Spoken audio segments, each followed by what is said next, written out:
Cada persona tiene sus recuerdos. El recuerdo de tu madre jugando con una ouija cuando era pequeña. El recuerdo de tu padre escuchando ruidos mientras acampaba en el bosque con sus amigos. Los cuentos de tus hermanos sobre duendes y demonios que, en el fondo, sabías que solo te contaban para asustarte. Mi padre nos llegó a contar uno antes de morir sobre un demonio aterrador y feo que estuvo viviendo en la mansión familiar durante 19 años. Jacob, mi hermano mayor. Pero basta de bromas. Estoy aquí para hablar del mío. Fue alrededor del 2015, en algún momento de octubre. Ese año había sido algo doloroso para mi familia, ya que mi padre había perdido la batalla contra el cáncer durante la primavera. Me heredó sus propiedades a mí, ya que estaba lista para asumir su puesto en la empresa familiar y, por ende, tomar decisiones contundentes. En resumidas cuentas, dejé que mi hermano Jacob, su novia Verónica y su perro Zeus compartieran conmigo la mansión. Lo último que quería hacer era quedarme ahí sola en el castillo de Drácula antes de morirme ahí. Aunque era enorme y probablemente valía más que el planeta entero, siempre había algo extraño en el lugar. Más bien, algo increíblemente extraño en el pueblo entero, Dark Hollow. Incluso el nombre del pueblo parecía sacado de una novela de Stephen King. A lo largo de las colinas se alzaba nuestra propiedad, imponente sobre el pueblo, alzándose por la montaña como una gárgola preparada para darse un festín con presas desprevenidas. Había una niebla especial al adentrarse por el denso bosque. Al dejar atrás los últimos vestigios del follaje verde, las curvas y los bordes irregulares de la finca Kramer se filtraban a través de la melancólica luz de la luna. Todo transcurría con normalidad esa noche, mientras iba camino a la casa de mi infancia. Jadis, la criada, y su esposo Joshua, nuestro jardinero, ya se marchaban.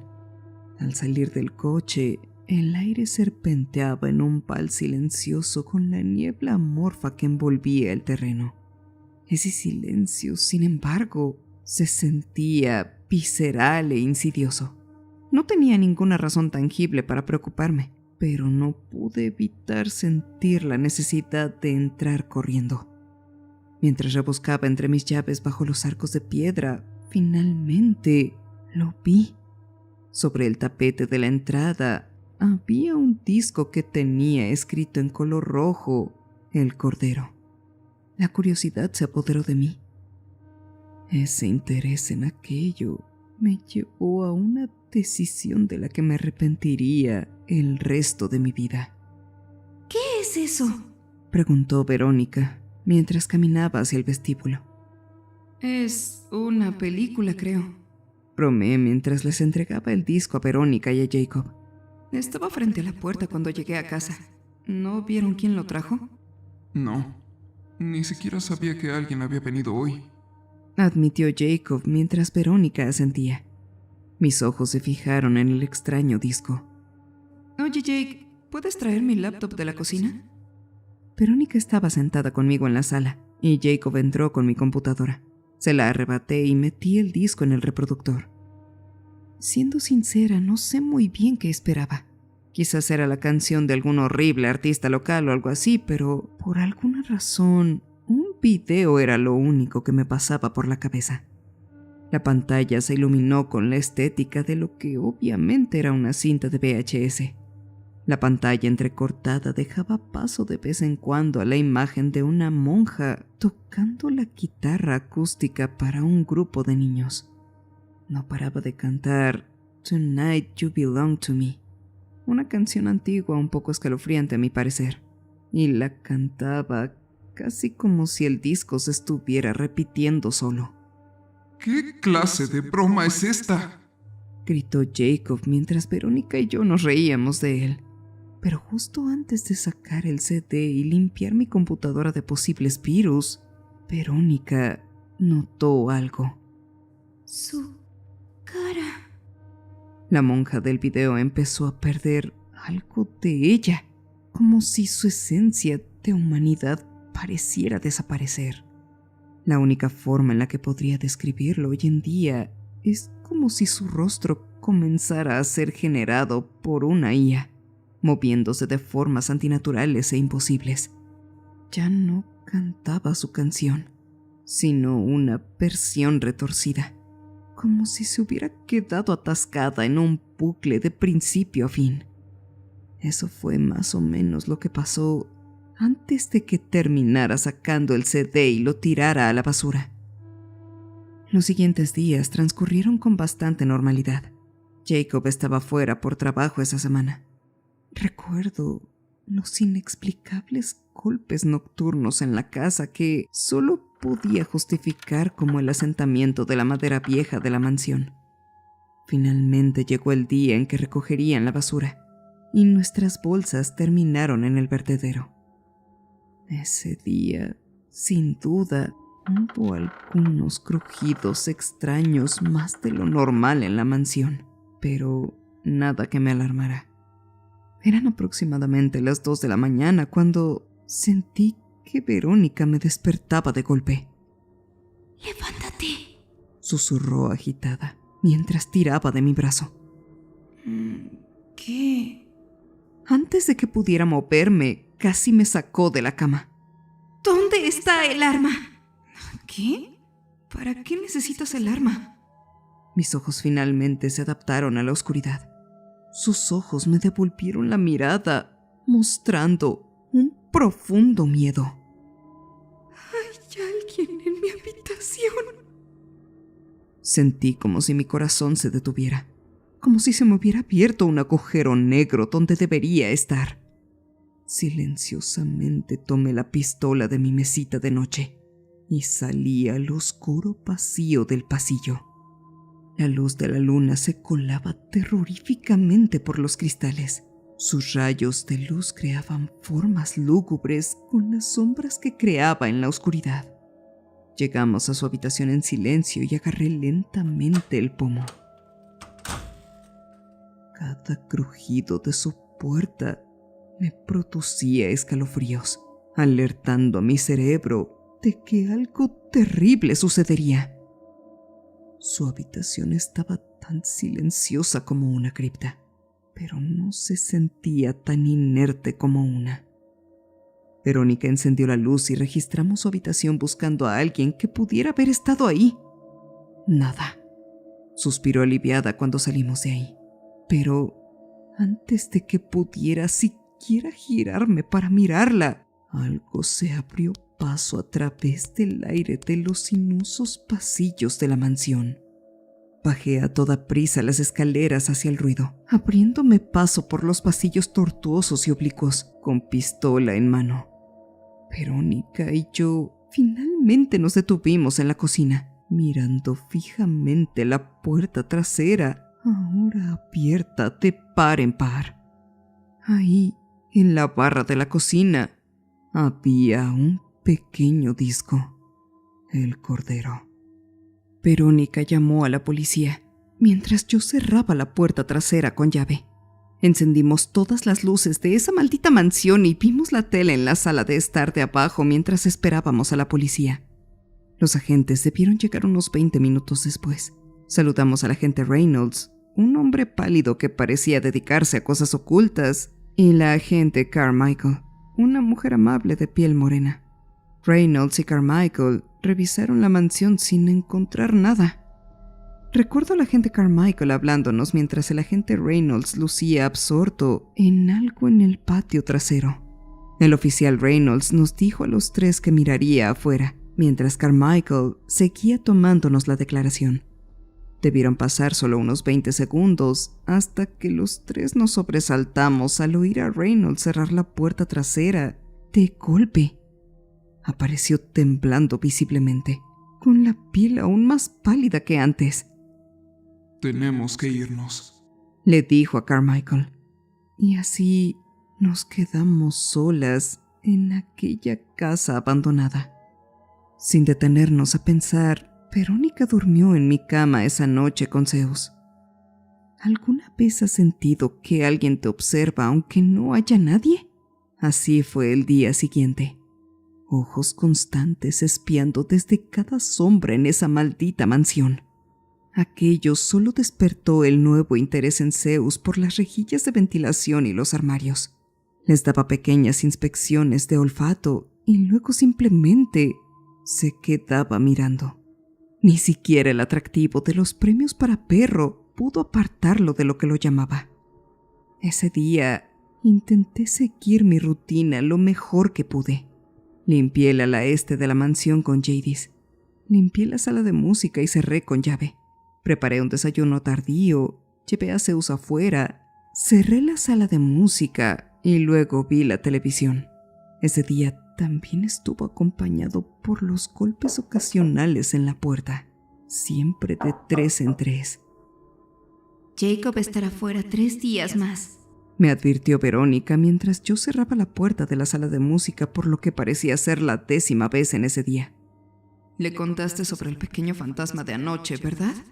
Sí, y claro que cree que solo nos estaremos asustando mutuamente estando solas. Soltó una risita, pero aún podía ver el terror en sus ojos. Eres bienvenida a quedarte en mi cuarto por lo pronto. Esa casa ya era bastante inquietante antes de que apareciera el Cordero. Una mansión que lucía tan antigua como el tiempo mismo. Su arquitectura era antigua y retorcida. Sus pasillos cavernosos parecían conducir a interminables vacíos sombríos. El vestíbulo se abría como un castillo hacia una oscuridad desconocida, mientras las lámparas de araña brillaban lascivamente en lo alto. Esas habitaciones abiertas y cavernosas de pronto llevaron el eco de esos 3 golpes al dar la medianoche. Verónica se incorporó en el sillón en el que estaba recostada, dejando de lado la novela de Brandon Sanderson que leía. Nos miramos el tiempo suficiente para comunicarnos sin decir una sola palabra. ¿Quién demonios estaba en nuestra puerta a esas horas de la noche? Se levantó de un salto y corrió hacia la mesita de noche, agarrando la pistola. Me aferré al bate que tenía en mi armario y ambas deambulamos por los pasillos oscurecidos por un negro turbio. Las dos cruzamos sigilosamente el rellano alfombrado de la gran escalera y bajamos al vestíbulo. Las puertas principales se alzaban ante nosotras. Sus inquietantes ventanas nos observaban como presas. Pero lo extraño es que no había nada afuera, bajo la brumosa luz de la luna. No había nada en nuestra puerta. Debía haber llamado a la policía de nuevo por precaución, pero me sentí tonta por considerar esa idea sin nada en la mansión. Verónica resopló al ver la silueta de su camisón blanco revolotear por la escalera, y yo suspiré con ella. En cuestión de segundos, volvimos a la tenue luz color mermelada de mi habitación. ¿Deberíamos llamar a un brujo?, preguntó Verónica, frotándose las manos preocupada.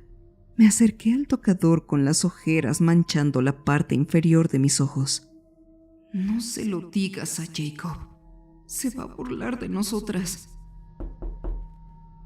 Sentí que la sangre se me helaba bajo la piel. Verónica me miró con un pánico descontrolado que se filtraba en sus ojos. Esta vez no era la puerta principal. Era la puerta de mi habitación. Zeus se levantó y se dirigió a la puerta del dormitorio, con el pelaje erizado como espinas. Me levanté lentamente del tocador con el bate, mientras Verónica preparaba la pistola. Mis manos temblorosas abrieron la puerta de golpe, mientras Verónica apuntaba hacia la nada de los vastos pasillos de la mansión. Los pasillos estaban vacíos, pero la sensación de la noche anterior persistía. No sé exactamente qué era, pero ambas presentíamos que debíamos cerrar esa puerta, y no hacía falta hablar de lo que acababa de pasar. Algo estaba jugando con nosotras, o nos estaba provocando. En cualquier caso, prestarle la atención que buscaba solo lo habría vuelto más activo. Simplemente intentamos dormir lo mejor que pudimos. Cada aullido del viento me despertaba. Las sillas se transformaban en objetos en los rincones oscuros de mi habitación, y cada crujido de la casa al asentarse resonaba como pasos en el pasillo. A la mañana siguiente, me reuní con Jadis y limpié el ala oeste. Volví a colocar mis libros en sus estantes, volví a colocar el mantel en el comedor y aspiré la sala de juegos. Finalmente llegó la noche. El vestíbulo quedó en silencio mientras subía la escalera y paseaba por las serpenteantes galerías de retratos familiares. Las figuras ocultas tras el papel pintado granate formaban pequeñas espirales danzantes que me llevaban de vuelta a mi refugio nocturno. Verónica dormía. Su cabello castaño rojizo se asomaba por el edredón. La comodidad de tener a otra persona ahí me indujo rápidamente al sueño. La noche se abalanzó sobre mí hasta que algo me despertó. Las patas de Zeus tocaron el suelo fuera de mi habitación y corrieron hasta el otro extremo del pasillo. Abrí los ojos y salí sigilosamente por debajo de las sábanas, yendo de puntillas hasta la puerta. Me pregunté qué estaba haciendo, pero el inconfundible tintineo de un collar de perro se escuchó por el pasillo.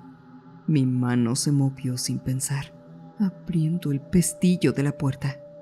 Intenté mirar por el pasillo detenidamente, pero no pude distinguir nada en la oscuridad total. Me vi como todo un cliché al tomar la linterna de la encima de mi cómoda y caminar lentamente por todo el pasillo con mi bata azul. Finalmente, logré llegar a la esquina del pasillo y miré hacia el final. Zeus estaba arañando la puerta de Verónica y Jacob. Sus pequeñas garras se arrastraban por la puerta como si quisiera escapar desesperadamente de la oscuridad de los pasillos de la mansión. ¡Psst! ¡Zeus!, susurré en voz alta, desesperada por llamar su atención. Mi voz rebotó a través de las paredes de caoba. Zeus echó la cabeza hacia atrás para mirarme a la luz de la luna. Había algo muy extraño en ese movimiento, casi como si desconociera su propia fuerza, como si se rompiera el cuello para buscarme. Sus ojos atravesaron la insidiosa oscuridad, mirándome fijamente. Finalmente, se levantó y se giró por completo. Fue entonces cuando vi lo que parecía ser espuma saliendo de su boca entre las sombras. ¿Zeus? ¡Ven aquí!, le susurré con preocupación. Su mirada se desvió de mi presencia, dirigiéndose hacia el pasillo oscuro y profundo que había detrás de mí.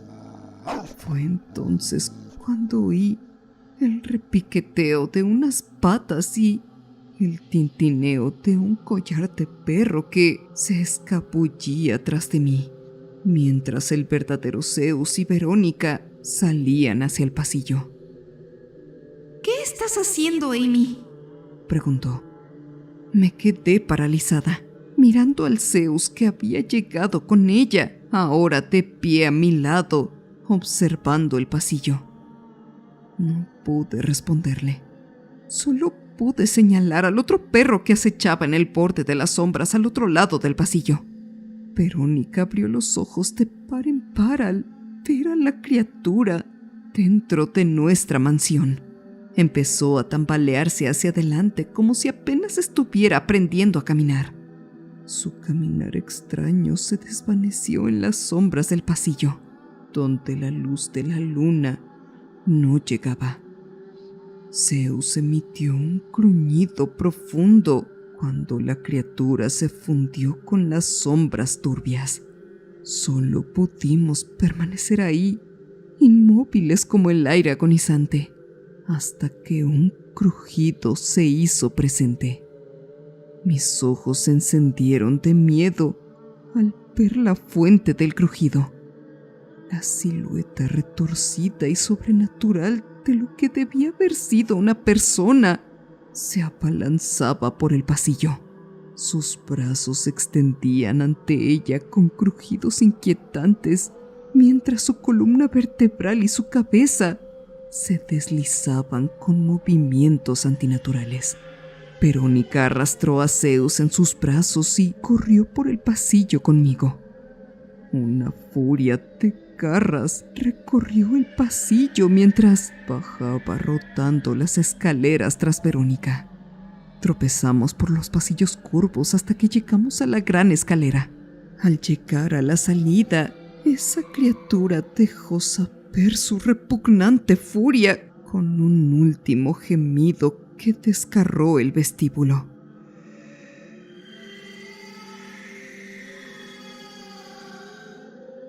Salimos a trompicones de la casa y subimos a mi coche, dejando atrás esa mansión en un estado de histeria demencial. Terminamos en un motel impulsadas por el miedo puro. Esa noche estuvo acompañada de ataques de paranoia y falta de sueño. Pasamos la semana perdiendo la cordura poco a poco, encerradas en una habitación de motel destartalada. Lo único que podíamos pensar era en el regreso de Jacob. Ese día parecía no llegar ni por asomo. Pero cuando por fin pasó, llamamos a Esther Licklider, una medium local. Tras escuchar nuestra historia, prometió acompañarnos de vuelta a la mansión. El estado de ese maldito edificio cuando nos encontramos con la medium era inquietante. Marcas de garras en los pasillos, pintura arañada en las puertas de madera, todas las puertas forzadas y la monja del cordero sonando a todo volumen por los altavoces de mi computadora. Su inquietante canción deslizándose por los pasillos de la mansión. Sobraba decir cuál era el origen de la aparición, y la medium solo se fue con el disco bien guardado en su bolso. No sé si aún conserva esa maldita cosa después de tantos años, o si se coló en la vida de alguien más. Solo puedo agradecerle que lo haya sacado de la nuestra. Pero ese día, Verónica y yo supimos la verdadera intención de ese disco. El coche de Jacob estaba estacionado en la entrada, pero él no estaba a la vista. Hasta el día de hoy sigue desaparecido. Y para nosotras fue claro. Aquella cosa buscaba un chivo expiatorio. Verónica y yo salvamos nuestras vidas a cambio de la suya. El arrepentimiento es insoportable, una tortura que nadie debería cargar. Su peso aplastante solo se alivia con la esperanza de que esté en un lugar mejor con nuestro padre. Quien quiera que tenga ese disco ahora, no lo mire.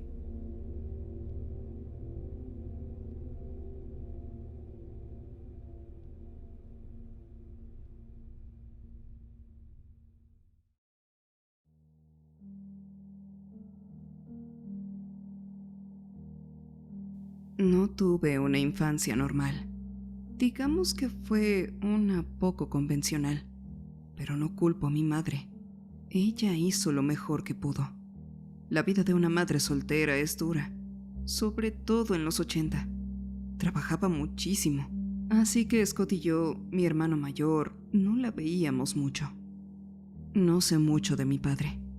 Al parecer, se separaron cuando mi madre aún estaba embarazada de mí. Y por lo visto, las responsabilidades paternales eran demasiado para él. Scott me cuenta que mi padre le había dado una paliza a mi madre antes de cerrar la puerta de golpe por última vez. La mandó al hospital por una semana más o menos. No hablamos de él en casa, gracias al cielo. Era el otoño de 1989 cuando nos mudamos a Oakwood Heights, un complejo de apartamentos en decadencia financiado por una iniciativa gubernamental para personas con dificultades económicas. Como se imaginarán, era un lugar de mala muerte. Tirar dinero de los impuestos a un solo problema no lo soluciona. Supongo que aún no hemos aprendido. En fin, cuando me mudé a Heights, tenía unos 10 años. Scott debía tener unos 18 o 19. Nuestra vieja camioneta apenas pudo llegar al estacionamiento. El cacharro oxidado ya estaba desprendiendo humo. Salí de un salto al pavimento desgastado y agrietado. El frágil plástico de una aguja usada de una jeringa en el suelo se había roto bajo uno de mis zapatos viejos. Una patrulla pasaba a toda velocidad, con las sirenas a todo volumen. El ruido sordo del hip hop se mezclaba con el bullicio general de la ciudad, dando al aire a mi alrededor una electricidad excitante que me ponía nervioso. Una ráfaga gélida de viento otoñal atravesó mi enorme sudadera, con el brillante sol de la tarde que no me calentaba en absoluto. Miré hacia arriba, a esa monstruosidad enorme e imponente de edificio de departamentos. Me dio algo de vértigo, un ligero cosquilleo en la cabeza. Nunca había estado en una gran ciudad. Era el edificio más grande que había visto en mi vida. Oakwood Heights, nuestro nuevo hogar. No tardé mucho en bajar mis cosas del coche. No llevábamos demasiado. Cargué con toda mi fuerza 2 cajas apiladas, apenas pudiendo asomarme por encima mientras empujaba torpemente la puerta principal con el pie. El vacío vestíbulo emitía un tenue resplandor naranja bajo los pocos focos que no estaban fundidos. Las paredes estaban revestidas de un bronce que solo acentuaba la suciedad que cubría el lugar. Oí un grito ahogado desde algún lugar por encima de nosotros, y mi loca imaginación despertó todo tipo de escenas de pesadilla. Mi madre me sonrió y me puso una mano en el hombro para tranquilizarme. Me estremecí cuando ese gentil toque se volvió en un agarre más fuerte. Un hombre corpulento dobló la esquina. Su amplia sonrisa revelaba unos dientes demasiado rectos y blancos. Llevaba una camisa azul claro y esos pantalones de trabajo azul oscuro que harían que lo confundieras con un conserje. Tenía un bigote gris grande y espeso que colgaba bajo una nariz venosa y bulbosa. Las arrugas de su sonrisa le marcaban sus ojos color verde pálido. Sin embargo, esos ojos no reflejaban alegría, sino una especie de inteligencia calculadora. El contraste era inquietante. Debe ser la familia Evans, Dijo con una leve risita. No entendí qué le parecía tan gracioso, pero me permití no tomármelo personal. Al menos parecía agradable. Se pasó una mano por su espesa cabellera gris mientras nos observaba. ¿Y usted debe ser Francis Trumbull? La voz de mi madre sonaba rígida, con una formalidad forzada. Sus palabras, cortantes, sugerían que estaba acostumbrada a que se aprovecharan de ella. superintendente del edificio. Me declaro culpable. Su llave, señora. Su sonrisa se ensanchó de una forma en que podría doler y tenía un toque psicótico. Hizo una pequeña reverencia, extendiendo la mano y mostrando una desgastada llave de bronce con un grueso llavero de plástico colgando. Como ya hablamos, no tiene de qué preocuparse con la renta hasta el mes que viene. Una leve incomodidad cruzó el rostro de mi madre, desapareciendo tan rápido como había aparecido. Le asintió al señor Trumbull y metió la llave en su bolso andrajoso, girándose hacia el ascensor. Le aconsejo que evite el 9º piso.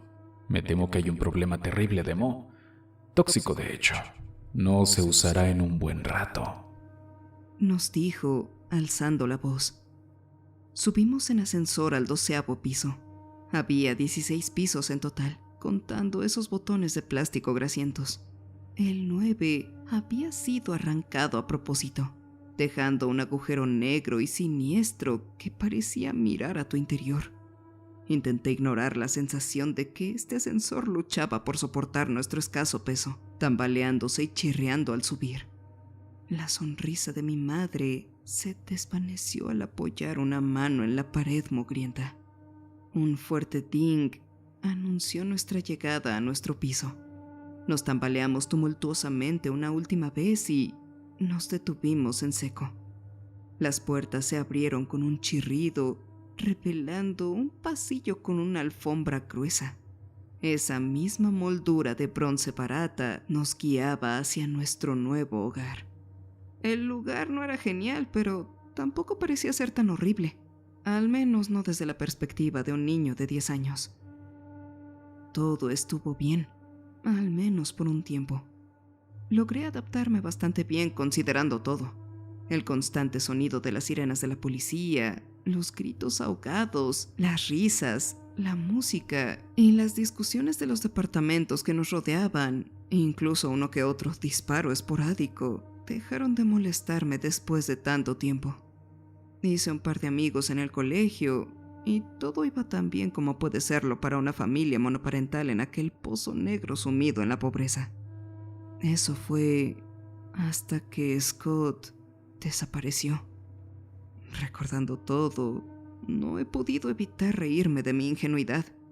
Scott no era solo un drogadicto, era un drogadicto común. Desaparecía por días. Scott salió a dar un paseo, decía mamá, y no volvíamos a hablar del tema. Unos días después, la puerta principal se abría para revelar a un Scott más delgado y pálido, con la boca ampollada, sin excusas ni explicaciones. Desprendía ese hedor empalagoso de la muerte, la pésima culminación de la mala higiene, las drogas fuertes y las noches sin dormir en la calle. A veces me preguntaba si no se consumiría a sí mismo por completo, sobre todo cerca del final. Aún recuerdo esa llaga enorme y supurante en el brazo que se tocaba distraídamente con dedos temblorosos y callosos. Esas ojeras que lucían cada vez más grandes cada vez que volvía a casa, y las marcas de moretones en sus brazos que se hacían cada vez un poco más grandes. La última vez que vi a Scott fue la noche en que mamá lo sorprendió robando dinero de su bolso. La cosa se puso fea. La policía apareció al poco tiempo. Le dijeron a Scott que saliera a dar un paseo y se calmara, y que volviera más tarde cuando se sintiera mejor. Salió furioso en medio de la noche, con la camisa rota y desgarrada colgando sobre su cuerpo demacrado y un fajo de billetes arrugados que eran de mi mamá todavía agarrados en su esquelético puño. Salí temprano de la escuela al día siguiente. Las noticias habían estado hablando de la ventisca que se avecinaba como si se tratara del mismísimo Armagedón. Subí las escaleras hasta nuestro piso de 2 en 2. Solía preferirlas sobre el frágil y descuidado elevador. Cuando llegué, me sorprendió encontrar a mi madre en casa, pues se suponía que debía estar en el trabajo. Estaba sentada en el sofá, mirando por nuestra única ventana, llenándola de humo de tabaco con una extraña calma. Sus ojos enrojecidos delataban una noche de insomnio, pero no había tristeza en ella. Creo que la gente solo tiene cierta dosis de tristeza antes de vaciarse por completo y quedar insensible al mundo. Y creo que mi madre estaba llegando a ese punto mucho antes de que Scott se fuera. Él había sido la gota que había derramado el vaso. ¿Qué sucede?, le pregunté. Scott salió a dar un paseo, dijo, y no creo que regrese. Al día de hoy no sé cómo lo supo, pero supongo que fue intuición maternal. Me encogí de hombros y fui a mi habitación. No me enorgullece admitirlo, pero Scott no resultó ser significativo para mí. Nunca estaba. Siempre me prometía llevarme a un partido de béisbol o al cine, pero siempre fallaba. Terminaba saliendo a dar un paseo. Volví a casa unos días después con esa mirada distante y muerta. Sus ojos vidriosos incapaces de concentrarse en nada. Sus pupilas, muy pequeñas, me miraban con extrañeza antes de que su lengua letargada murmurara alguna disculpa irrelevante. Y luego dormía durante las siguientes 13 horas más o menos. Y eso se volvía a repetir. No tardó mucho en correr la voz por la escuela sobre la desaparición de Scott. Y los rumores pronto se convirtieron en burlas. Todos sabían que Scott era un drogadicto. Un día Jeremy, ese pequeño estúpido y presumido de un año mayor al mío, me confrontó en la entrada de la escuela. Scott se ha mudado al 9º piso. Dijo con una mueca de desprecio. ¿Qué quieres decir? Le pregunté, apretando los puños de forma temblorosa. Ya sabía la respuesta. Había una estúpida leyenda urbana sobre Oakwood Heights y su 9º piso, probablemente iniciada por otro chico que vive en el edificio. Era una tontería. Todos los drogadictos acaban en el 9º piso. Ahí es donde van a morir. Su risa burlona sobrepasó mis límites. No recuerdo cómo, pero uno de mis puños apretados impactó en la mandíbula de Jeremy. Eso fue lo último que mi mente registró antes de que me diera una paliza. A los dos nos suspendieron del colegio, a Jeremy y a mí. Mamá apenas oyó mis excusas mientras bebía su brandy de la tarde, mirando fijamente por esa ventana miserable que ofrecía una vista del estacionamiento medio lleno. Ella asentía con la misma mirada distante. Empezaba a recordarme a Scott. Durante los siguientes días, las palabras de Jeremy resonaron en mi cabeza. Scott se ha mudado al 9º piso. Siempre había tenido una imaginación muy fuerte, y aquellas palabras comenzaron a afectarme. Empecé a obsesionarme con ese piso, con su misterio. La idea del moho tóxico del que nos habían advertido me aterrorizaba, pero mi curiosidad empezaba a superar mi buen juicio, como suele ocurrir con los niños de 10 años.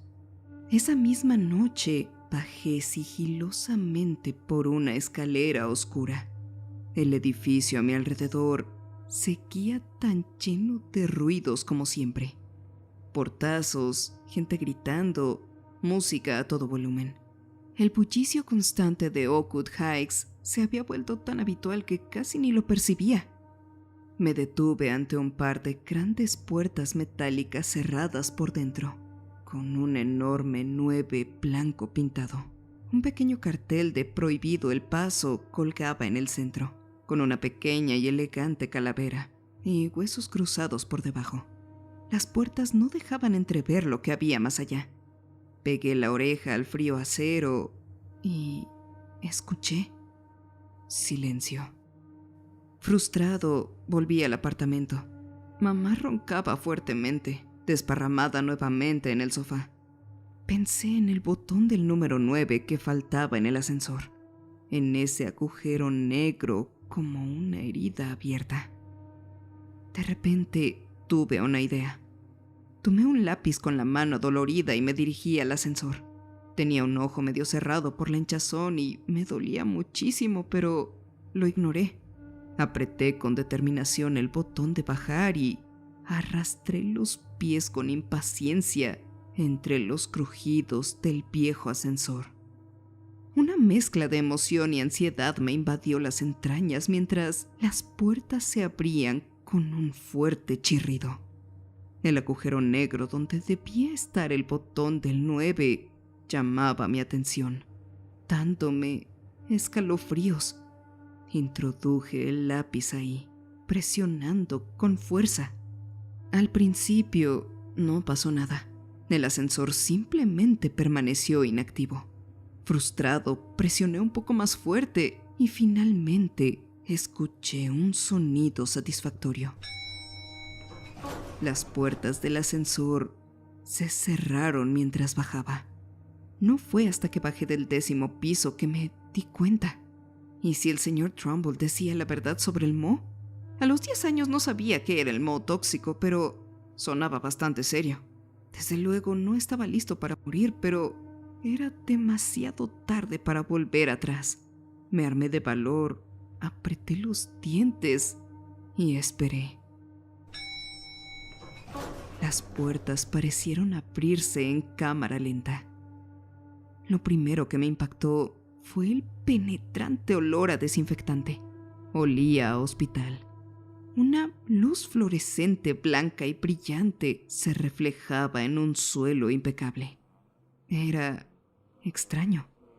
Todos los pisos de The Heights tenían la misma alfombra roja, gruesa y fea. Sentí como si me hubiera teletransportado a un edificio completamente diferente. Lo razoné con un poco de nervios. Si realmente hubiera un problema de moho, probablemente habrían quitado la alfombra y limpiado todo a fondo. Olfateé en el aire. No estaba seguro de a qué olía el moho tóxico, pero no creí detectar algo malo. Me permití calmarme solo un poco. Entonces lo escuché. Justo al doblar la esquina, al final del pasillo, alguien tarareaba una melodía suave, apenas audible. Me arrastré por el suelo, pero uno de mis zapatos me delató con un chirrido estremecedor. El corazón casi se me sale. Fue entonces cuando me di cuenta de lo terriblemente silencioso que estaba todo. El zumbido general del tráfico, las sirenas a lo lejos, las risas y la música de los departamentos contiguos. Todo parecía estar ausente. Era un silencio absoluto. Presioné la pared a mi lado con uno de mis dedos. Al parecer, se habían hundido un poco. Era suave, seguramente lo que causaba que no fluyera el sonido con normalidad.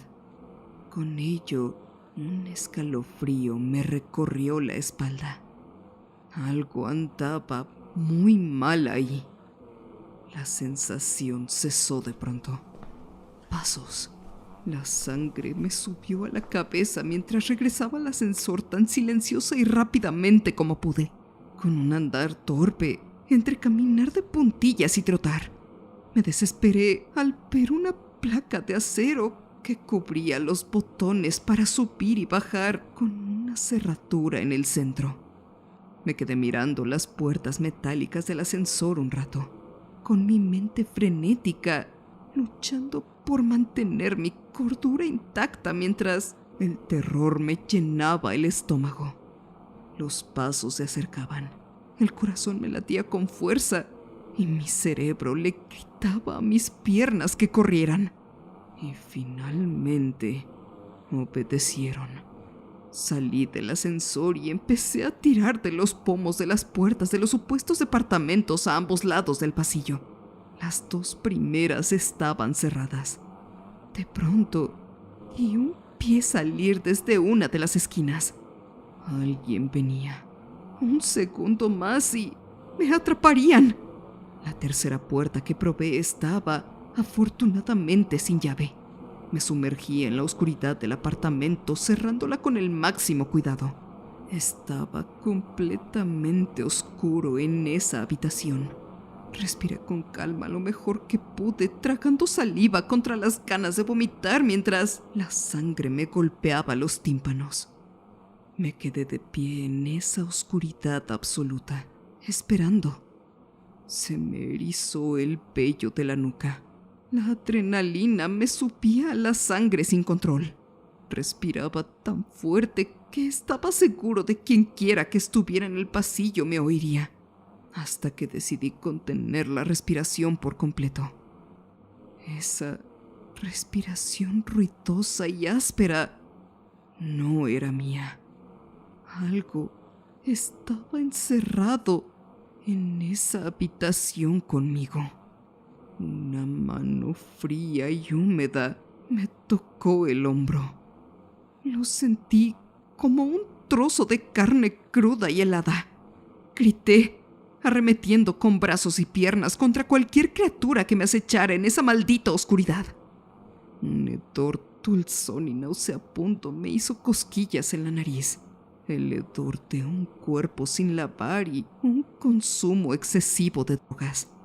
Olía a Scott. La puerta se abrió de golpe. Una luz intensa cegó por completo el único ojo que Jeremy no me había golpeado con el puño. El señor Trumbull aún vestía su camisa azul pálido y sus pantalones oscuros de trabajo de siempre. Solo que ahora un delantal de cuero negro le colgaba del cuello. Manchas húmedas de sangre se reflejaban a la luz sobre su cabeza. Me miró con extrañeza. No parecía enfadado, más bien curioso, intrigado. Fue horrible. Te dije que no vinieras aquí. Susurró mientras me agarraba la camisa y me sacaba de la habitación. Deseé no haber mirado atrás antes de que cerrara la puerta de golpe, pero no hice. La luz del pasillo se filtró por aquel oscuro departamento, lo suficiente como para iluminar a aquella criatura. Parecía que alguna vez había sido humano, pero no podía estar seguro. Venas azules se remolinaban y entrecruzaban sobre una carne gruesa y blanca. Ambas piernas habían sido amputadas toscamente, con un taparrabos mugriento colgando entre sus muñones.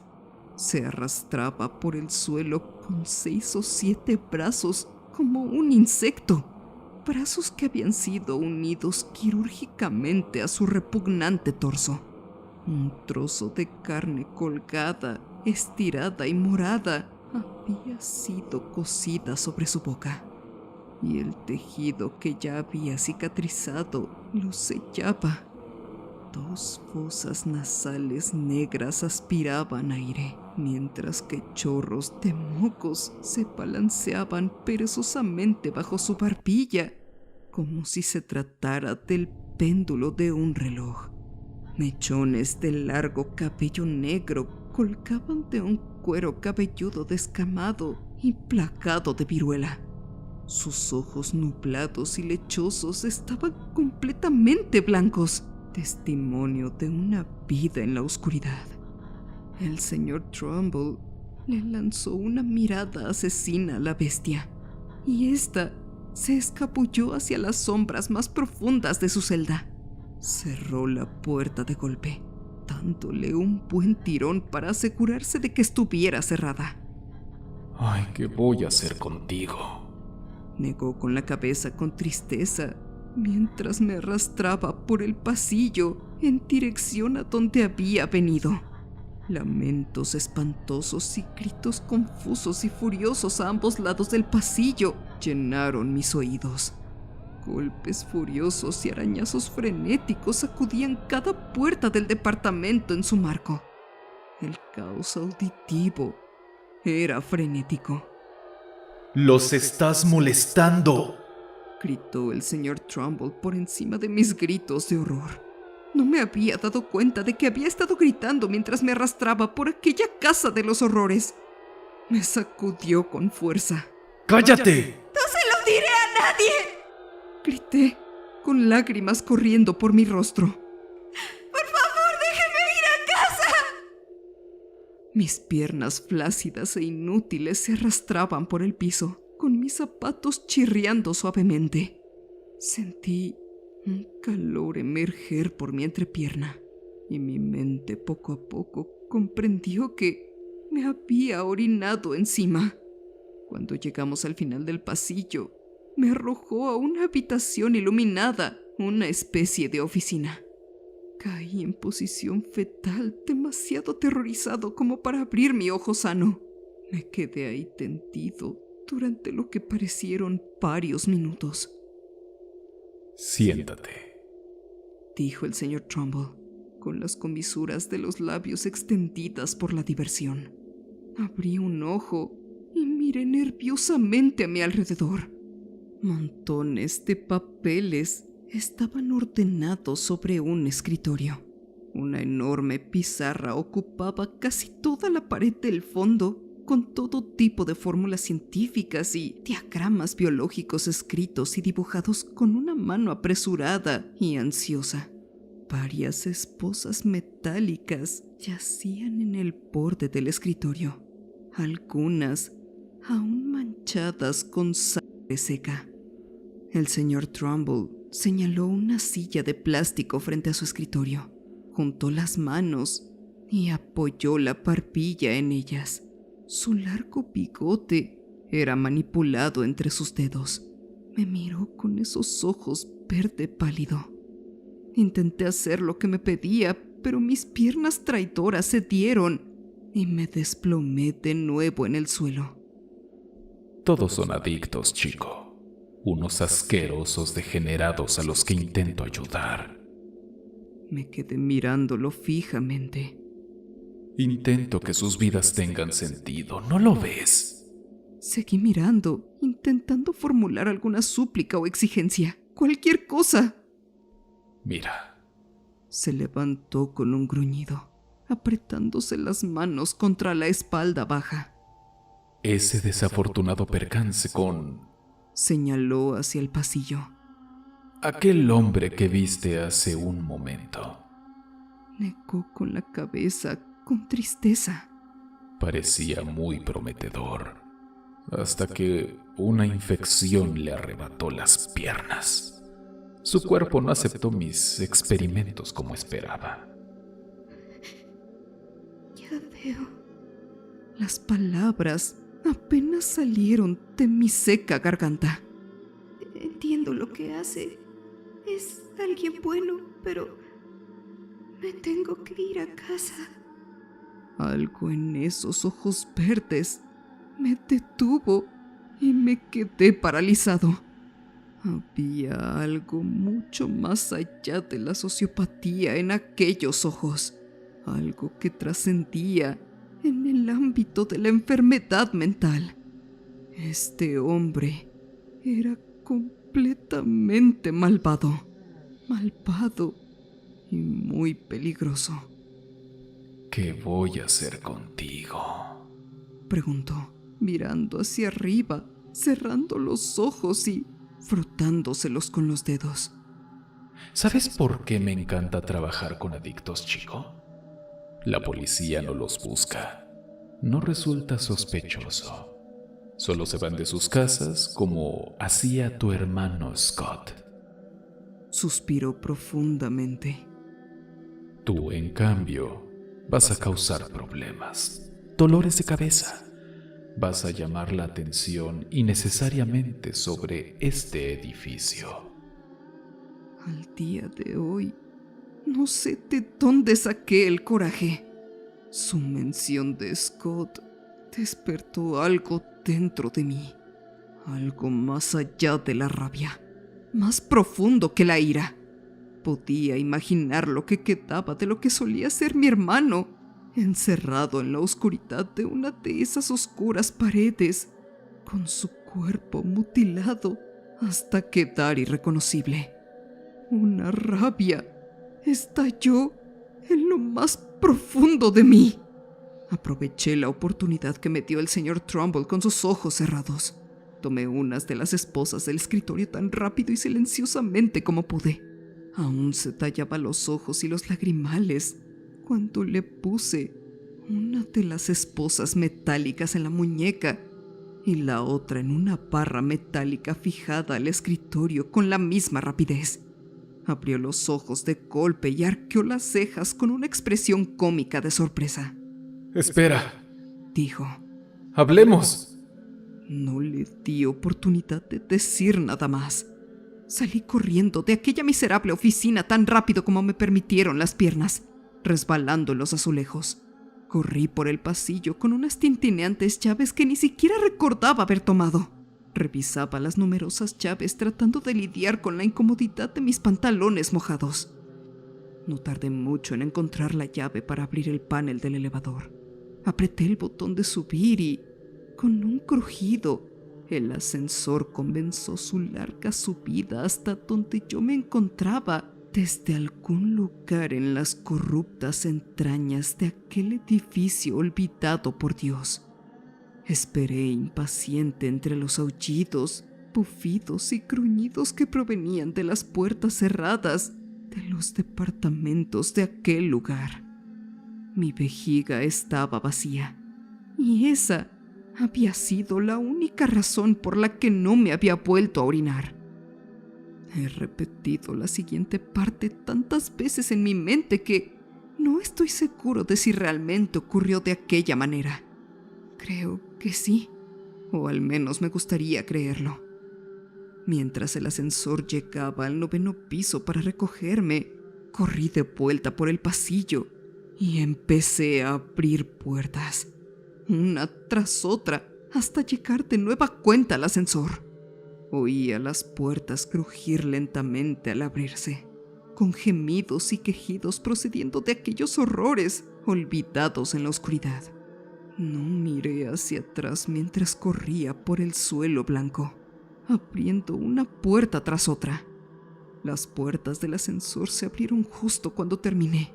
Salté dentro y pulsé todos los botones. Me daba igual a qué piso me llevara, siempre y cuando no fuera al 9º. No fue hasta que las puertas empezaron a cerrarse que oí gritar al señor Trumbull. Sonreí. Nunca le conté a nadie lo sucedido. La desaparición del señor Trumbull fue investigada con pereza por un departamento de policía con pocos elementos y sobrecargado de trabajo.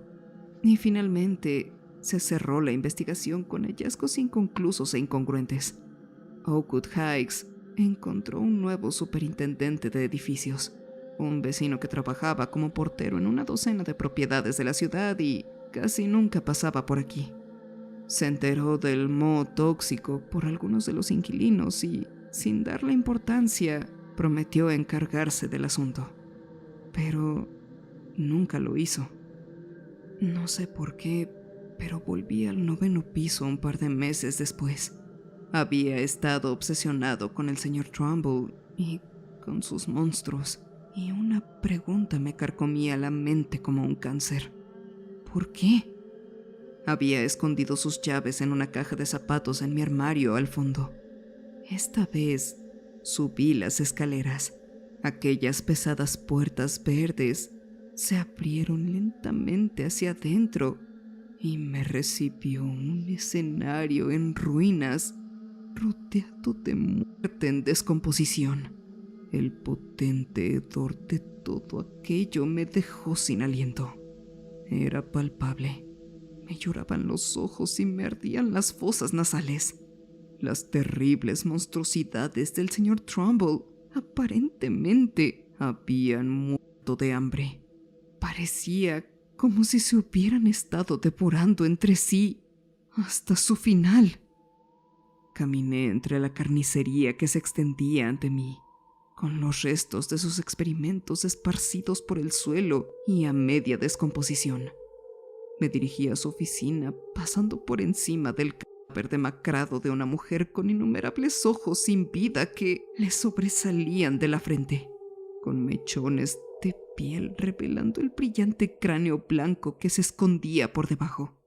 Casi tropecé con un joven cuyos tentáculos gordos y viscosos le salían desde los omóplatos. Lo que más me impactó no fueron estas abominaciones inhumanas tendidas en el suelo, sino mi insensibilidad ante todo esto. No me repugnaba, no me daba asco, solo me intrigaba. Sentía curiosidad, y eso me aterrorizaba. El señor Trumbull era un hombre muy organizado. Sus archivos eran fáciles de encontrar. Una mano flácida y muerta aún estaba sujeta a unas esposas. Lo único que quedaba de él en este mundo. Empecé a hojear sus papeles sin entender mucho de lo que leía, pero una siniestra curiosidad empezó a florecer en mi interior.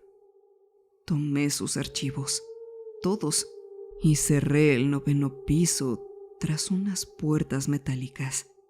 Escondí los papeles en mi habitación y comencé a estudiarlos todas las noches. La curiosidad y el entusiasmo se arraigaron, corriendo por mis venas como un veneno. No sé si había estado enfermo de la cabeza todo este tiempo, o si había sido la culminación de una infancia traumática y la pérdida de mi hermano. Fuera lo que fuera, las notas del señor Trumbull me cambiaron. Jeremy había sido mi primer inquilino en el 9º piso, cuando apenas cursaba segundo de preparatoria. Por mucho que lo odiara, me enseñó mucho, y por eso le estoy agradecido. Limpiar el desastre que había dejado años atrás no había sido tan difícil como se podría pensar. Solo me llevó un par de días y unos cuantos litros de lejía. Esas paredes insonorizadas habían sido instaladas y puestas con tanto esmero que ni siquiera el hedor a podrido se impregnaba en las plantas adyacentes. El 9º piso seguía siendo mi pequeño secreto. Soy un poco más reservado que el señor Trumbull y elijo mis experimentos con más cuidado que él. Sea como sea, me enseñó casi todo lo que sé, y estos influyen directamente en lo que ahora estoy construyendo, en lo que estoy creando. Sigo revisando sus notas, descubriendo nuevas perspectivas y horizontes constantemente. Era un genio, y a veces me arrepiento de haberlo matado. Solo puedo imaginar lo maravilloso que hubiera sido tenerlo como maestro. Cuando cumplí 18, me contrataron como superintendente de Oakwood Heights, y he trabajado ahí desde entonces. No pagan bien, pero es un trabajo extremadamente gratificante.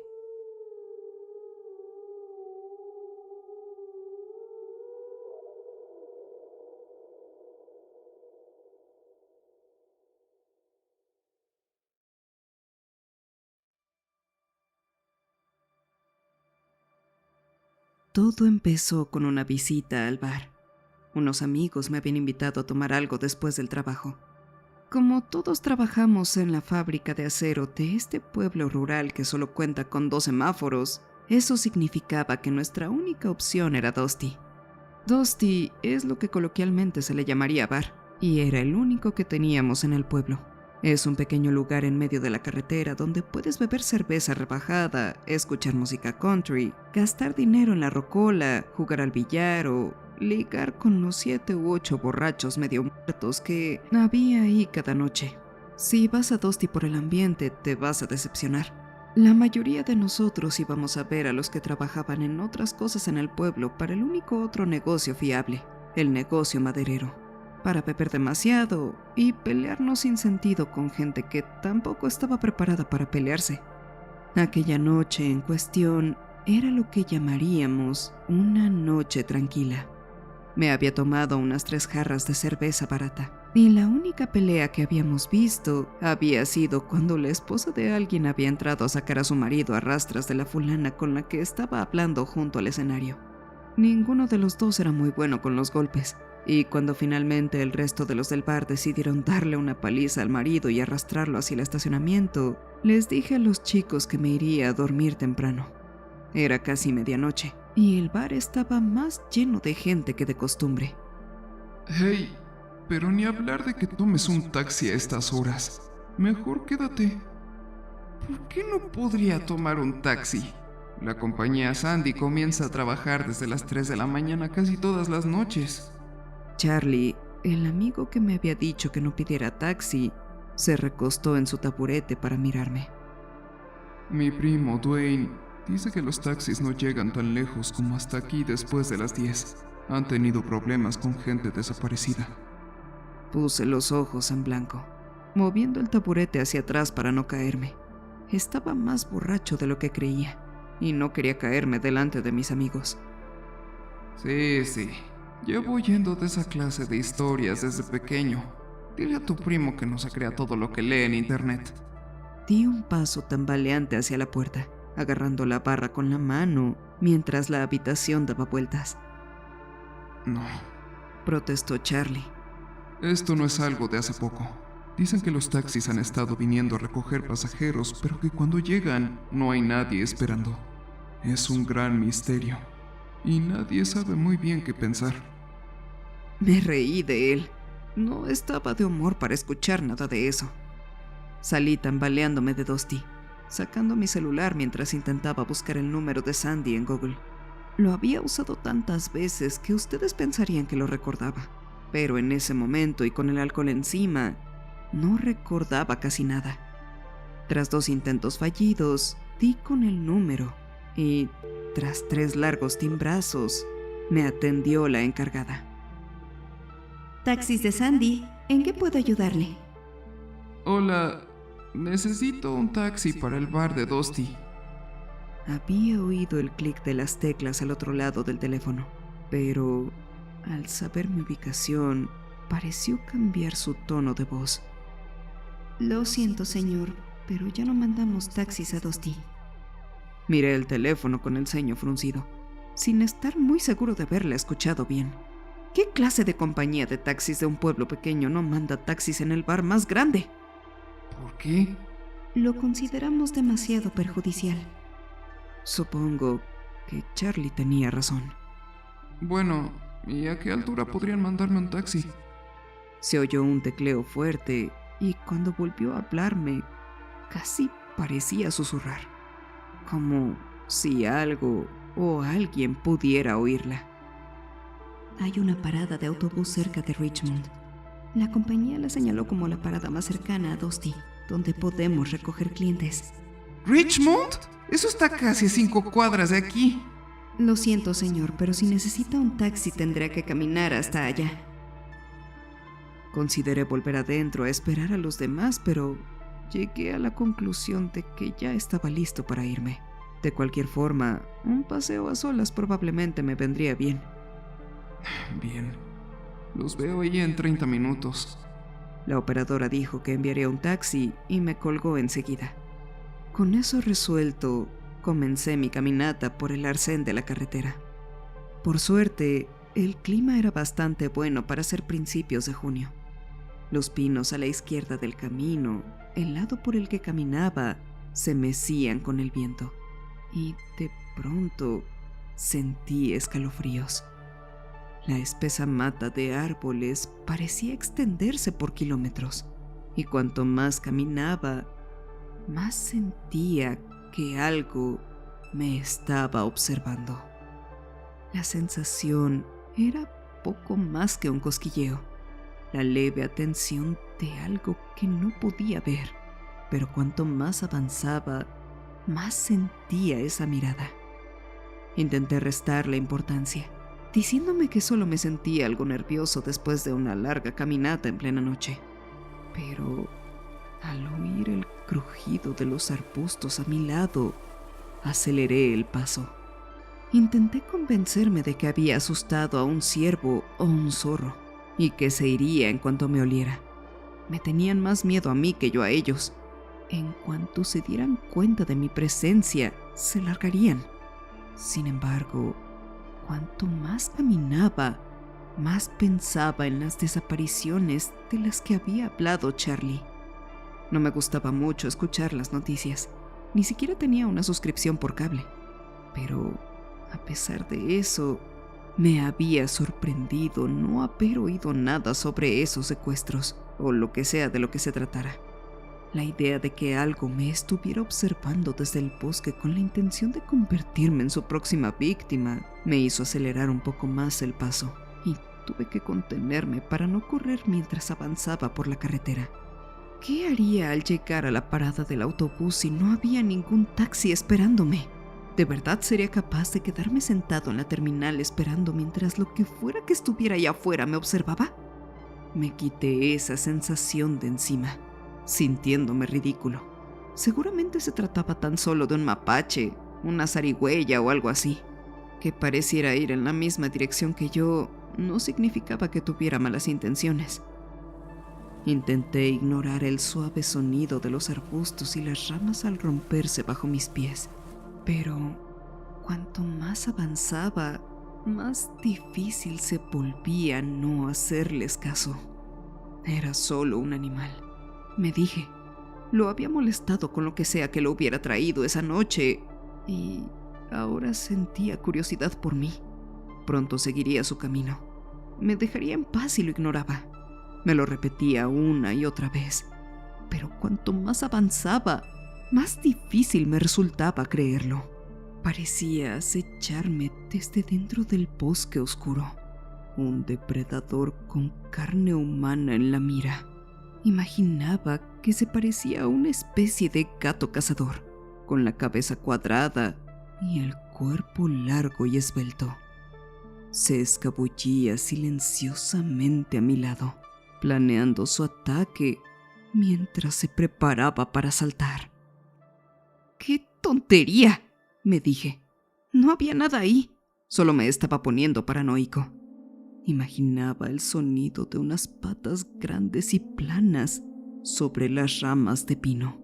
Si me giraba ahora, no vería nada más que sombras y pinos. Intenté girar la cabeza, pero mi cuello parecía no querer. Recordé algo que mi abuela me había dicho de niño. Su voz resonó en mi mente como un fantasma. A algunas cosas no les gusta ser vistas, y cuando las ves, no podrás retractarte. Cuando vi la luz de la parada del autobús, quería echarme a correr. Sin embargo, me obligué a caminar porque a esas cosas también les encantaba perseguir. Al mirar más de cerca, me di cuenta de que había alguien sentado en la cabina iluminada. Y al acercarme más, vi que era una mujer. Estaba cabizbaja y con el cuerpo inmóvil. Quise hablarle, advertirle sobre lo que me seguía, pero al acercarme me di cuenta de que ya no sentía que me perseguían. Suspiré con alivio, riéndome de mí mismo por haberme preocupado tanto. Al fin y al cabo, todo había estado en mi cabeza. Nunca fue algo real. Me reí un poco mientras llegaba hacia la luz de la parada. Mi sonrisa era difícil de disimular. ¿Pasó algo gracioso?, preguntó la mujer, levantando la cabeza para mirarme. Mi sonrisa se agrió un poco. Su voz sonaba extraña en el interior de la parada y me preocupó haberla ofendido. No, en realidad es que estaba preocupado por algo y al parecer todo estaba en mi cabeza. Me reía de mí mismo por ser tan tonto. Me di cuenta, estando ahí, de que ella estaba sentada con las rodillas contra la cara y había apoyado la cabeza en ellas al girarse para mirarme. Era una mujer delgada, una adolescente llegando al final de la etapa, o de unos 20 y pocos años. Su cabello lucía grasiento, cayendo alrededor de su cara como cortinas sucias. Vestía algo que podría haber sido un saco o quizás unas cortinas hechas ropa. Me pregunté si era una indigente. Lo peor de todo era que olía mal. Era un olor nada agradable. Un olor que me recordaba al ahumadero de mi abuelo después de la temporada de caza, a restos de animales que dejaba ahí. ¿Y qué era aquello que le preocupaba?, preguntó, con una amplia sonrisa. Tenía miedo de que me estuviera acechando un gato salvaje. Dije, sorprendiéndome al decirlo en voz alta. ¿Un gato salvaje? ¿En esta parte del mundo?, preguntó. Se acercó un poco más a mí, con un movimiento diminuto, pero logrando acercarse demasiado. He oído que en esta parte del mundo están más acostumbrados a los osos, dijo, y esta vez yo me alejé. Como dije, era solo una sensación. ¿Qué clase de sensación?, preguntó, intentando acercarse de nuevo, aunque no supe cómo. Sus brazos rodeaban sus piernas, sus rodillas contra su mejilla, y parecía no tener forma de moverse. Fue... Tartamudeé con la boca repentinamente seca. Fue como ser Caperucita Roja mientras el lobo la acechaba. En ese momento estuve más sobrio que nunca.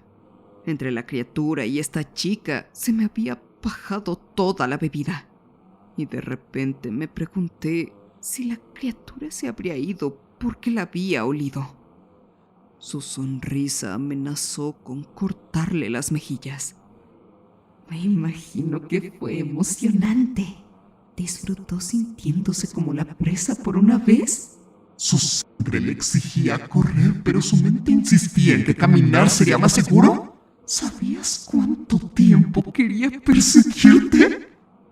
Mi corazón latía tan fuerte que podía oírlo. ¿Acababa de admitir ser ella quien me había acechado? No podía ser ella la que estaba en el bosque. Era imposible. Había estado aquí mientras corría. No había forma de que me hubiera seguido y luego hubiera llegado antes que yo. Era imposible. Mi mente me decía estas cosas, pero cada vez me costaba más creerlas mientras me empujaba lentamente contra el lateral de la parada. Quise correr, pero sabía que eso era lo que ella quería. ¿Pensaste que estarías a salvo una vez que llegaras a la luz, verdad, hombrecito? ¿No sabías que los monstruos no siempre se asustan con la luz? Ahora estaba muy cerca. Sus piernas bajaban mientras se incorporaba. Era más grande de lo que había pensado. Su cuerpo era largo y delgado. Estaba a 4 patas y esa sonrisa me desconcertaba a medida que se acercaba. Tenía un aspecto feroz, como una mujer salvaje de las profundidades de una selva oscura. Y mientras se preparaba para saltar, vi un par de faros que apuntaban hacia nosotros a lo lejos. Entonces sí que corrí. Salí corriendo de la parada y me subí al taxi, diciéndole al hombre que condujera antes de que siquiera cerrara la puerta. El hombre lucía confundido, viendo hacia la chica como para preguntarle si ella también necesitaba que la llevara. Pero su confusión no duró mucho tiempo. Se puso pálido al verla bien y me gritó que cerrara la puerta. Arrancó con un chirrido de neumáticos y ambos observamos a la mujer mientras nos alejábamos, con su rostro sonriente que se hacía más pequeño al vernos partir. Me apoyé en el asiento, jadeando mientras intentaba controlar mi corazón desbocado. El hombre tuvo que hablarme varias veces antes de que yo pudiera oírlo por encima del latido de la sangre resonando por mis oídos. Y cuando por fin lo escuché, ya estábamos dando la vuelta para retomar la ruta. Tuviste mucha suerte, amigo. Más suerte de la que crees. Le pregunté por qué pensaba eso y me contó una historia que nunca olvidaré. Hace un par de noches me llamaron a esta misma parada de autobús para recoger a un pasajero. En la central me dijeron que sonaba raro el teléfono, como si hubiera salido corriendo. Decía que su coche se había averiado cerca de la parada, así que pensaron que solo estaba enojado por su mala suerte. Me quedé estacionado ahí por unos 20 minutos y resultó que no me encontré con un hombre de mediana edad furioso por su coche, sino con la misma chica con una sonrisa enorme. Me miró al detenerme y supe que si me bajaba del taxi, no me encontraría nunca más. Se supone que la zona cerca de Dusty está prohibida. Y después de esta noche no creo que la compañía Sandy recoja pasajeros por aquí hasta que la situación cambie. He estado sentado en mi sala con las manos temblorosas mientras escribo esto, pero sin saber qué hacer. Llamé a Charlie antes de entrar en mi departamento, pero no creo que me crea. Siendo sincero, Charlie estaba bastante borracho y parecía que pensaba que me estaba burlando de él. Espero que lleguen sanos y salvos a casa, pero esa sonrisa peligrosa es la que no puedo quitarme de la cabeza. Está ahí afuera, en algún lugar, esperando a su próxima víctima. Y me siento muy afortunado de poder contar mi historia y no ser un desaparecido más en el periódico de mañana.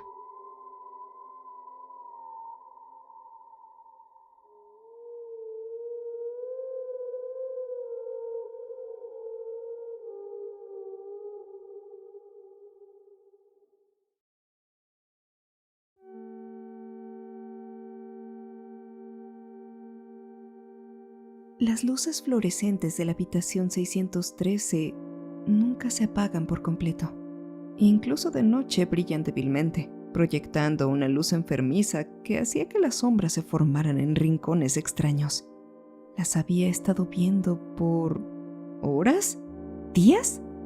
El tiempo se siente extraño aquí, estirado como un elástico viejo que podía romperse en cualquier momento.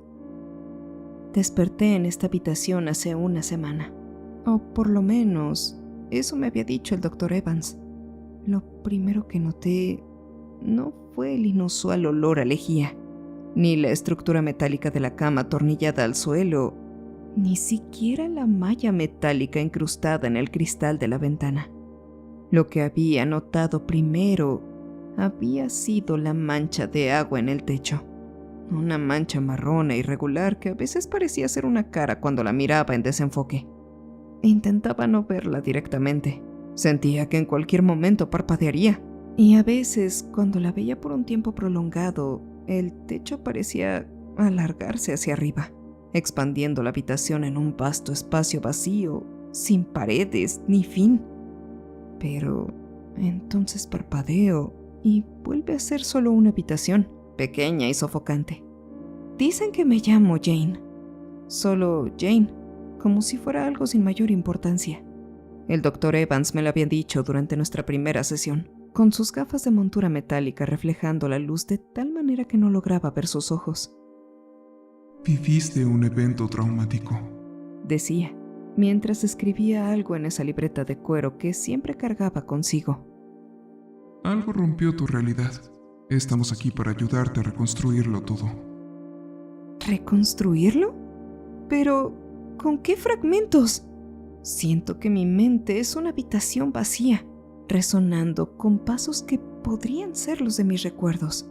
O quizás sean solo los pasos de alguien afuera de mi puerta, caminando de un lado a otro con un ritmo tan errático como el latido de mi angustiado corazón. Cada sesión empieza igual. ¿Sabes por qué estás aquí, Jane? Y en cada sesión niego con la cabeza, viendo cómo su bolígrafo comienza a escribir. Pero nadie me dice nada. Ni el Dr. Evans, ni las enfermeras con sonrisas forzadas, ni siquiera la persona que me trae mis medicamentos 3 veces al día. Lo recordarás cuando estés lista, dicen. Pero, ¿lista para qué? ¿Qué podría ser tan terrible como para que prefieran dejarme aquí, ahogada en preguntas, antes de decirme la verdad? Mis medicamentos llegan como un reloj. Pastillas amarillas por la mañana con sabor a gis que hacen que todo se me nuble. Las coloco en la mesita de noche antes de tomármelas. 3 pastillas puestas en un triángulo perfecto, ni más ni menos. Las azules del almuerzo las sumergen bajo un vaso de agua. Y tengo que contar las burbujas que suben a la superficie, asegurándome de que siempre sean un número impar. Las blancas, por la noche, que se supone que me ayudan a dormir, pero solo parecen hacer mis sueños más vívidos. El Dr. Evans dice que me ayudarán a despejar la mente, a recordar quién soy. Pero últimamente no estoy tan segura de querer recordar. Hay algo en las pastillas que me molesta. Ayer por la mañana noté unas venas oscuras que se extendían desde mis dedos hasta mi brazo después de tomar las amarillas. Cuando se las mostré a la enfermera, me dijo que mi brazo se veía perfectamente normal. Pero aún puedo verlas, resurgiendo bajo mi piel como gusanos negros que se entierran más profundamente, tomando patrones intrincados, perfectamente simétricos. La sala en sí es lo que se esperaría de un hospital psiquiátrico de los años 60. Largos pasillos con luces parpadeantes, una sala común donde los pacientes se reúnen durante el día y el constante olor a limpiador industrial que nunca disimula del todo que esconde algo por debajo. Algo metálico. A veces me sorprendo pensando que huele a cobre. A sangre. Y claro, hay otros pacientes por aquí. La señora Albright está sentada en un rincón de la sala común. Sus viejos dedos tejen sin parar. Clic, clic, clic. Las enfermeras dicen que no ha hablado en años, que simplemente está sentada con esos ojos lechosos fijos en la nada. Pero a veces cuando paso, la sorprendo mirándome fijamente, con un destello de reconocimiento en su mirada que me da escalofríos. Emily camina por los pasillos, conversando con sillas vacías, con su voz aguda y monótona que me rechina los dientes. Y la señora Davis, una ex profesora, se cree María Antonieta. Todas están perdidas en sus propios infiernos al igual que yo. Pero al menos saben por qué están aquí. Los sueños extraños comenzaron durante mi tercera noche aquí. Al principio solo eran fragmentos, destellos de imágenes y sensaciones que se desvanecían al intentar concentrarme en ellos. Había una cocina con azulejos blancos. Luces fluorescentes zumbaban en el techo. Algo rojo se extendía por el suelo. Desperté empapada en sudor, con las sábanas enredadas en mis piernas como si fueran ataduras. En los sueños, mis manos nunca estaban vacías. Sostenían un cuchillo, un destello plateado que brillaba bajo la intensa luz. En la hoja siempre goteaba de una forma perfecta. Fue entonces cuando empecé a notar cosas, pequeños detalles que no cuadraban del todo, como que el número de mi puerta a veces era el 614, cuando estaba segura de que el día anterior había estado en la 613, o como las luces de emergencia del pasillo parecían proyectar sombras en direcciones extrañas, o como a veces, tarde por la noche, oía música. Música hermosa y delicada, como si se tratara de una vieja caja de música. La primera vez que la escuché, seguí el sonido por el oscuro pasillo. Las luces de emergencia hacían que todo luciera verde y extraño. Las sombras parecían alejarse de mis pies mientras caminaba. La música me condujo a una puerta que nunca había visto, escondida en un nicho que parecía doblar la oscuridad a su alrededor. Fue entonces cuando oí la advertencia. «No la toques». Un susurro justo detrás de mi oreja. Me di la vuelta, pero el pasillo estaba vacío. Y cuando me volví, la puerta había desaparecido. Tal vez nunca estuvo ahí en realidad. Tal vez solo había sido un efecto de la luz, un producto de mi mente rota. Fue entonces cuando empezaron los dolores de cabeza. No eran dolores comunes. Esto se sentía como algo que se retorcía detrás de mis ojos, presionándolos desde adentro. El dolor me llegaba en oleadas, cada uno con destellos de algo. Un cuchillo de cocina reflejándose a la luz, gotas rojas golpeando las baldosas blancas, el sabor cobrizo de la sangre en mi boca que no se iba por mucho que me enjuagara. Y con cada oleada de dolor, las paredes de la sala parecían disolverse.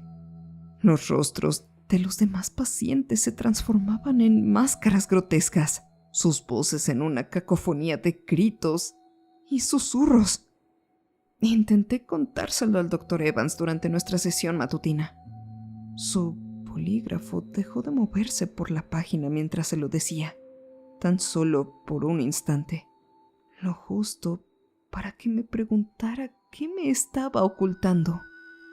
La luz volvió a iluminar sus gafas, convirtiéndolas en espejos, y por una fracción de segundo juro que vi algo moviéndose en su reflejo, algo que no estaba en la habitación con nosotros. Los medicamentos pueden tardar un tiempo en estabilizar por completo tu percepción, dijo cuidadosamente, ajustándose las gafas reflectantes. Intenta concentrarte en lo que sabes que es real. Pero, ¿cómo puedo saber que es real cuando mi propio cuerpo parece traicionarme? Las venas negras se han extendido más allá de mis codos, como una red de oscuridad que pulsa bajo mi piel. A veces las veo moverse cuando no las miro directamente, como si intentaran alcanzar algo o escapar de algo. Y cuando las toco, se retuercen bajo mis dedos, como si intentaran liberarse. Anoche me desperté y encontré mis sábanas empapadas, no de sudor, sino de sangre. Pero cuando encendí la luz, había desaparecido, al igual que aquella puerta, igual que las venas cada vez que alguien las mira, igual que Emily, que desapareció hace 3 días. Nadie más parece recordar a Emily. Cuando pregunté por ella, la enfermera me miró con extrañeza. ¿Quién es Emily?, dijo, pero yo la recuerdo. Recuerdo sus conversaciones con las sillas vacías. Recuerdo lo frías que estaban aquellas sillas. Y recuerdo el sonido que hizo la noche que desapareció. No fue exactamente un grito, sino más bien el ruido que hace una caja de música cuando le das cuerda con demasiada fuerza. La caja de música. La sigo oyendo todas las noches. Su melodía me es cada vez más clara, más insistente. A veces me sorprendo tarareando una melodía que no debería conocer. El otro día me encontraba ordenando mis pastillas en patrones geométricos perfectos en mi mesita de noche, igual que las extremidades de la mujer de mi sueño. Sus brazos extendidos, sus piernas dobladas en ángulos precisos, su cabeza ladeada en su justa medida. ¡Perfecto! Fue entonces cuando empecé a ir a la biblioteca. Es pequeña, con unas pocas estanterías con textos médicos y revistas antiguas, pero es tranquila y las enfermeras rara vez te revisan. Al principio, solo intentaba mantenerme despierta para evitar los sueños que se volvían cada vez más vívidos, más reales. Sueños donde no organizaba cosas, las dejaba perfectas. Detrás de un estante de revistas psiquiátricas, encontré una caja de periódicos viejos.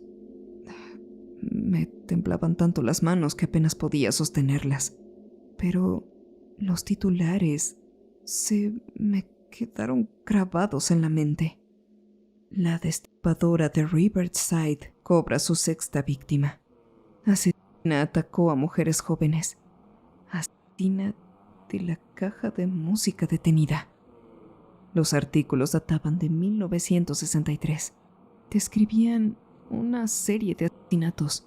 6 mujeres, todas encontradas en sus casas, posaban como muñecas alrededor de una caja de música antigua. La asesina las había acomodado cuidadosamente, lavando la sangre, vistiéndolas con ropa limpia y esbozando en sus rostros una sonrisa serena, casi de felicidad. En cada caso, la caja de música sonaba la misma melodía, una melodía evocadora, infantil, que parecía perdurar en el aire mucho después de que la caja de música se hubiera silenciado. La misma melodía que escucho todas las noches.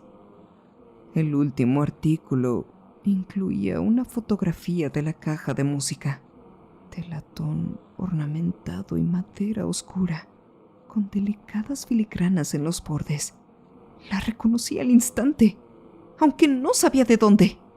Quizás de mis sueños, quizás de algún otro lugar. Un terror gélido me invadió, una sensación de reconocimiento que me heló hasta los huesos. Cuando fui a guardar los papeles, noté algo oscuro filtrándose por detrás del panel de la pared.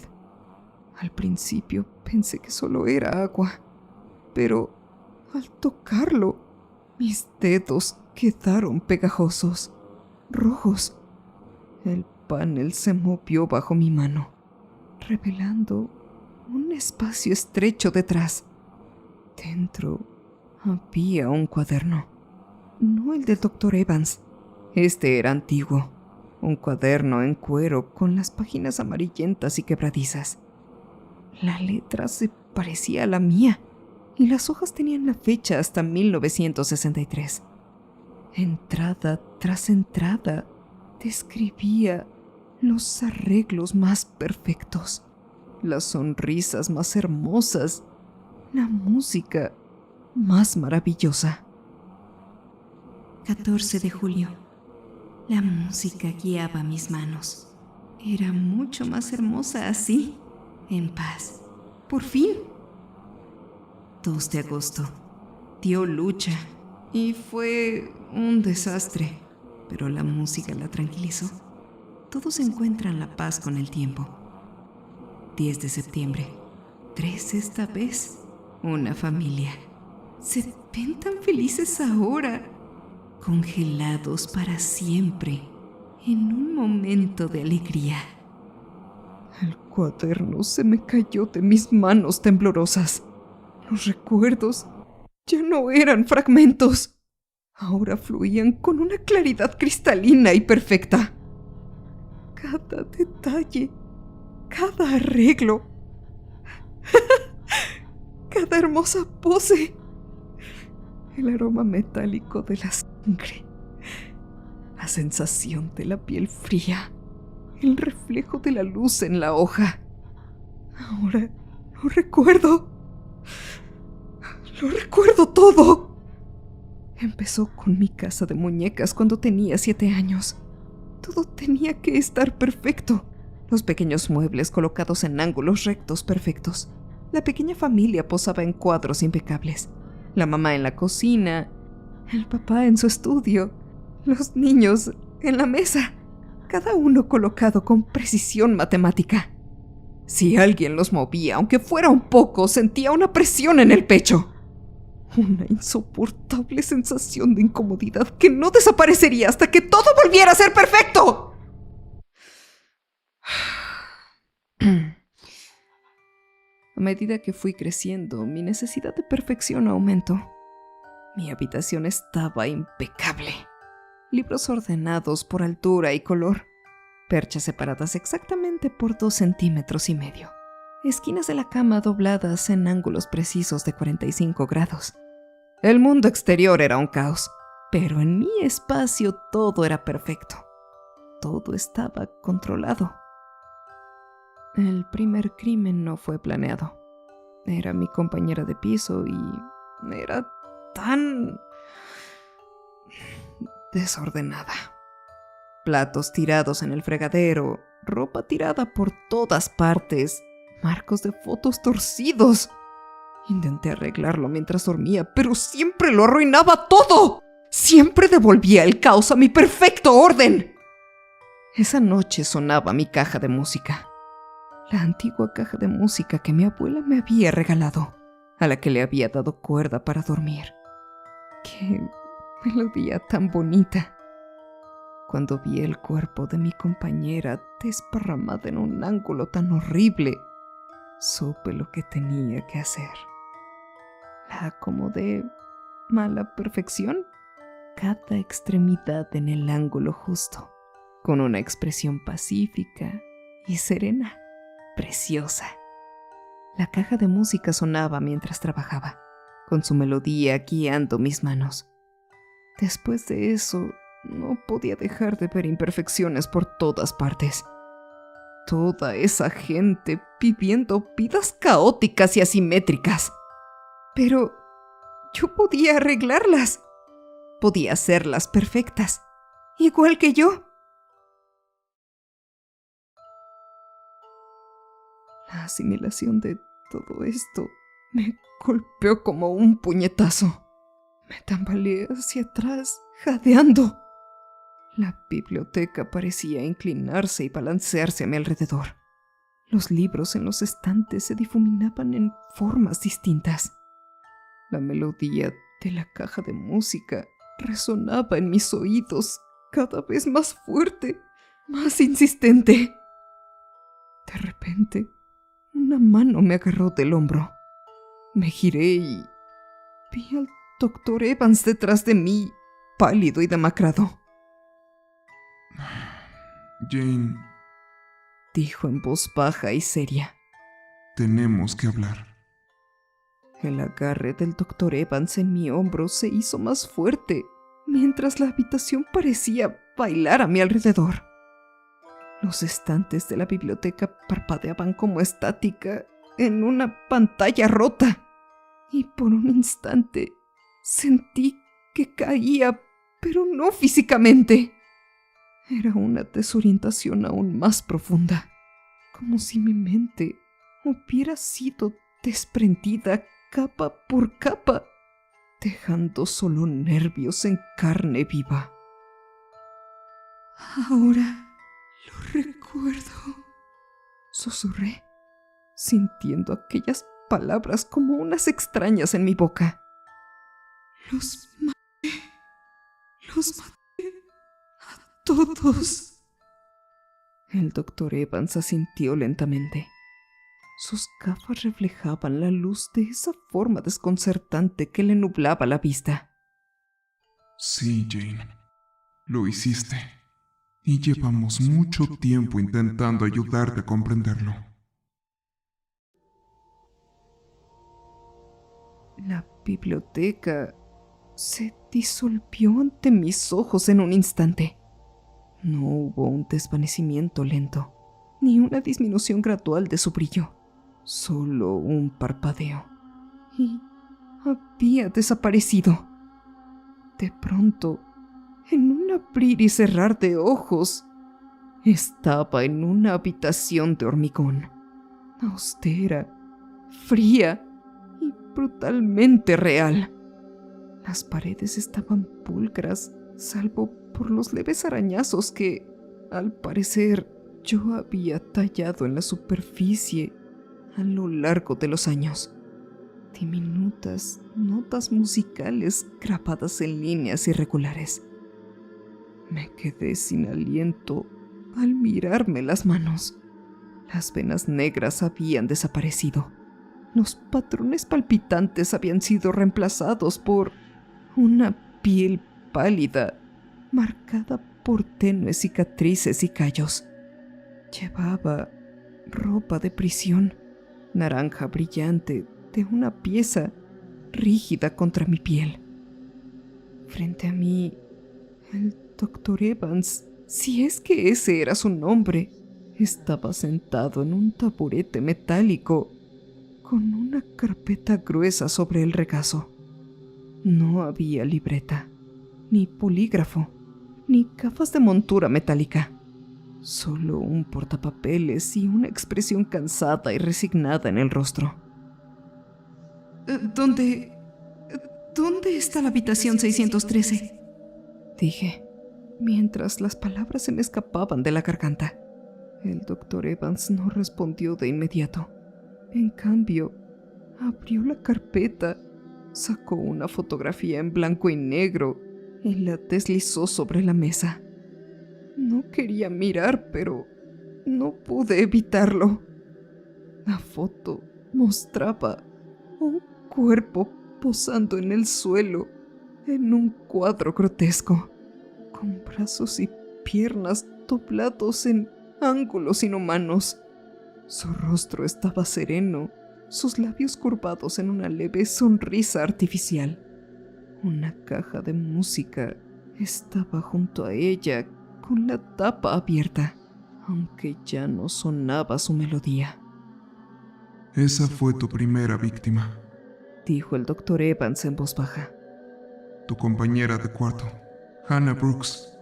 La acomodaste como si fuera una muñeca de la caja de música de tu abuela. Incluso le dejaste una nota llamándola tu creación más hermosa. ¿Lo recuerdas ahora? Asentí con el estómago revuelto. El recuerdo seguía ahí, nítido y vívido, y ya no sepultado bajo capas de neblina onírica. Pero la habitación seguía sintiéndose extraña, como si las paredes fueran falsas. ¿Y los demás?, pregunté, con mi voz apenas con la fuerza de un susurro. El doctor Evans suspiró, deslizando más fotos sobre la mesa. Cada una era peor que la anterior. Una mujer en el suelo de su cocina con las extremidades estiradas en ángulos geométricos. Un hombre en su sala con el rostro volteando hacia la cámara y una sonrisa de felicidad dibujada en los labios. 3 personas sentadas alrededor de una mesa de comedor, con sus cuerpos sin vida, posando como si estuvieran conversando. Lo llamaste arte, dijo el doctor Evans con voz grave. Los periódicos te llamaron la asesina de la caja musical. ¿Recuerdas lo que le dijiste al juez en tu juicio? Negué con la cabeza, con lágrimas ardiendo en las comisuras de mis ojos. No quería saber, no quería recordar. Le dijiste al tribunal que no eras culpable porque no estaban muertos para ti. Dijiste que eran perfectos, que les habías traído la paz. El jurado no estuvo de acuerdo. Se inclinó hacia adelante, con la expresión endurecida. Eso fue hace 12 años, Jane. Y por muchas realidades que invente tu mente para protegerte, la verdad no cambia. No estás en la habitación 613. Estás en régimen de aislamiento, esperando tu ejecución. El pulso me rugía en los oídos. Las palabras me impactaron como un puñetazo. No, murmuré, negando con la cabeza. Eso no es posible. Estaba en el hospital. Había otros pacientes. Emily, la señora Albright, la caja de música. Nada de eso fue real. Interrumpió el doctor Evans con voz fría. Has estado viviendo en tu propia mente, creando escenarios para evitar enfrentar lo que hiciste. El hospital fue una construcción, una forma de fingir que eras la víctima. Pero la verdad es que estás aquí, en el corredor de la muerte, y tu ejecución está programada para mañana por la mañana. Me tambaleé hacia atrás en la silla. El metal chirrió con fuerza contra el suelo de hormigón. No, repetí, alzando la voz. ¡No le creo! El doctor Evans se puso de pie, metiendo la carpeta bajo el brazo. No tienes que creerme, Jane. Al reloj no le importa si aceptas la realidad o no. Tocó 2 veces a la pesada puerta de acero que tenía detrás. Se abrió con un crujido y entraron 2 guardias con el rostro inexpresivo. Mientras se acercaban a mí, vislumbré el pasillo que había al otro lado. Largo, gris y vacío, iluminado por luces parpadeantes. Habitación 613. No era una sala de hospital. Nunca lo fue. Era mi número de celda. Los números atornillados a la puerta de acero que habían sido mi mundo entero durante más de una década. Mientras los guardias me ponían de pie, la tenue melodía de la caja musical volvió a mi mente, sin que nadie la llamara. La tarareé en voz baja mientras me guiaban por el pasillo, con cada paso resonando como el tic-tac de un reloj. Mañana moría.